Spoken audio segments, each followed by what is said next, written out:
এটা দ্বিতীয়বারের মতো এখানে এই লীগ শুরু হচ্ছে। গত বছর এই মঞ্চে মাননীয় মুখ্যমন্ত্রীর হাত ধরে এটা শুরু হয়েছিল, আমি নিজে উপস্থিত ছিলাম।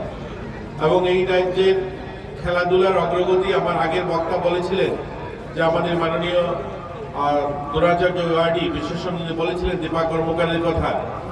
আমি নিজে তার সাক্ষী। আমাদেরকে একটা সময় বহিরাজ্যে যখন আমরা যেতাম, আমাদেরকে মানুষ জিজ্ঞাসা করতো দিল্লি বা মুম্বাই ব্যাঙ্গালোর শহরে, আচ্ছা आप कहाँ से आते हो? तो আমরা যদি বলতাম যে আগরতলা বা बिलोनिया, अच्छा वो कहाँ पे है, आसाम में है क्या? बोले नहीं नहीं, ये त्रिपुरा की राजधानी अगरतला है या त्रिपुरा के एक सिटी है बिलोनिया।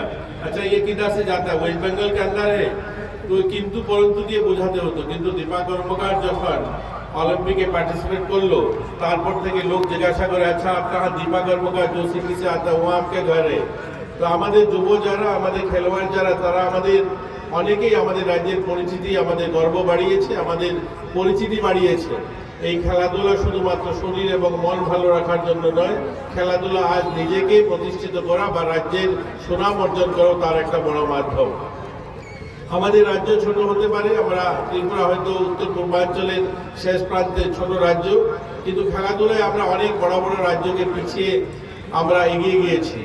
আমরা কয়েকদিন আগেই আমাদের রাজ্যে জুডো হয়েছিল, সেখানেও আমাদের রাজ্য তৃতীয় স্থানে উঠেছে। যেখানে গুজরাট, মহারাষ্ট্রের মতো বড় রাজ্যগুলো ছিল প্রথম দ্বিতীয়তে, আমরা তৃতীয় স্থানে এসেছি। আমাদের থেকে অনেক বড় বড় রাজ্য জনসংখ্যার আধারে অনেক বেশি থাকার পরেও আমরা সেখানে কিন্তু তৃতীয় স্থান অর্জন করেছি। আমরা যোগাতে আমাদের ছেলেমেয়েরা ভালো করছে গোটা দেশে। ফুটবলেও আমরা পিছিয়ে নেই। গত বছর 2023-এ জনজাতি ফুটবল হয়েছিল, জনজাতি মেয়েদের আন্ডার 19 মেয়েদের ফুটবল হয়েছিল উড়িষ্যাতে, সেখানে আমরা তৃতীয় স্থান অর্জন করেছি।